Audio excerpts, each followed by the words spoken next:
chegando agora aqui na nossa cafeteria, vamos conversar hoje sobre introdução da redação argumentativa. E para isso eu preciso entender como que se constrói essa introdução.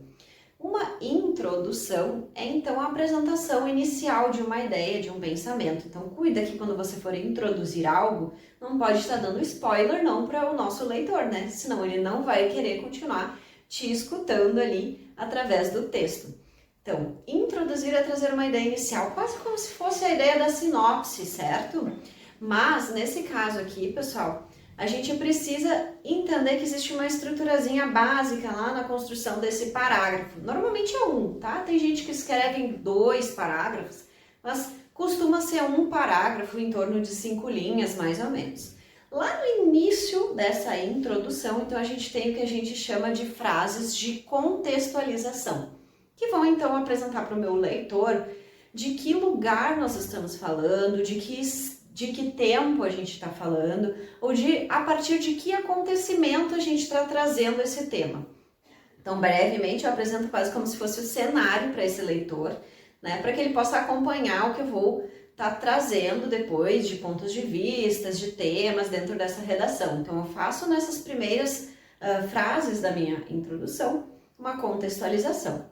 Na sequência, a frase que eu não posso deixar de colocar é qual é o tema, qual é o assunto, né, que vai ser tratado nesse texto. Então, em uma frase eu coloco ali o tema que é apresentado no texto e logo depois a gente vem com aquilo que a gente chama de tese.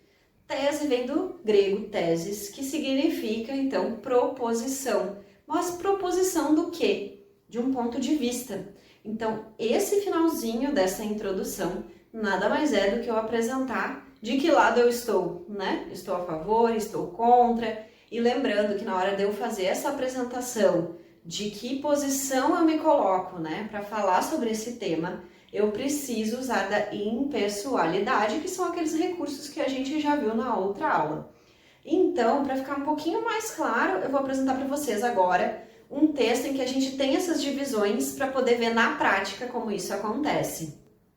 Então, pessoal, procurei trazer aqui uma redação nota 1000 do Enem, justamente para a gente ver algo que realmente foi realizado, né? Então, o tema aqui, em 2020, foi o estigma, ou seja, a marca associada às doenças mentais na sociedade brasileira.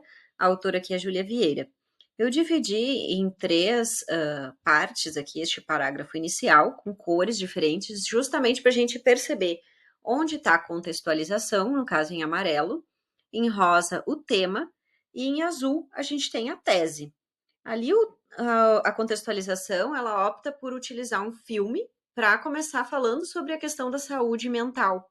Então, ela faz o seguinte, no filme estadunidense O Coringa, o personagem principal, Arthur Fleck, sofre de um transtorno mental que o faz ter episódios de riso exagerado e descontrolado em público, motivo pelo qual é frequentemente atacado nas ruas. Então, aqui ela reforça, né, que este cenário de, digamos, doença mental traz, né, estigmas, né? Então, ela começa falando sobre a ideia do estigma, da marca social, né, que a doença mental traz.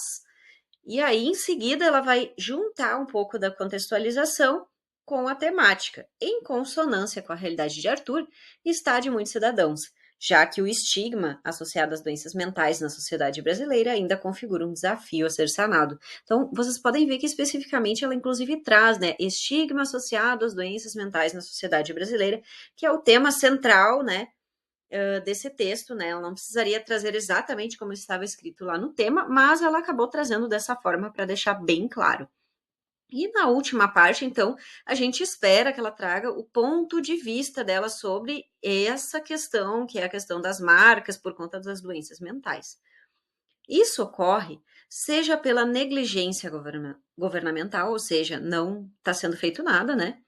Nesse âmbito, seja pela discriminação desta classe por parcela da população verde-amarela, que os brasileiros, no caso, né? Dessa maneira é imperioso, ou seja, é muito, muito necessário que essa chaga social, né, quase como uma doença, seja resolvida a fim de que o longa norte-americano não mais reflita o contexto atual da nação. Então, olha só, ela traz como 2 problemas né, motivadores, né, dessa questão dos estigmas. Um é a negligência governamental, outra discriminação. Então, ela vai já se comprometendo aí com essas duas coisas a serem abordadas no desenvolvimento. E ela fecha falando que precisa ser resolvido isso, ou seja, não é legal isso que está acontecendo. Então, ela traz de forma bem pessoal um ponto de vista dela. E aí ela também acaba aí por se comprometer, né, e muito provavelmente trazer na conclusão alguma possível resolução ou reforçar a necessidade da gente pensar sobre isso juntos. Então, pessoal, essa nossa aula sobre introdução fica por aqui. Mas, se você já está aí pronto para continuar a sua redação, me segue no próximo vídeo sobre desenvolvimento, que daí eu vou falar um pouquinho sobre as estratégias para você defender as suas ideias.